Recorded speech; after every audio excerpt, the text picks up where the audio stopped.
acha nikuimbie, acha nikutukuze wewe Yawe. Yeah.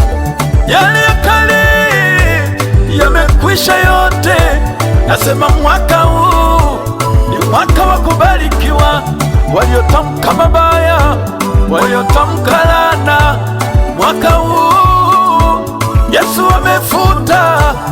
Alifuta msalabani, alifuta Kalvari.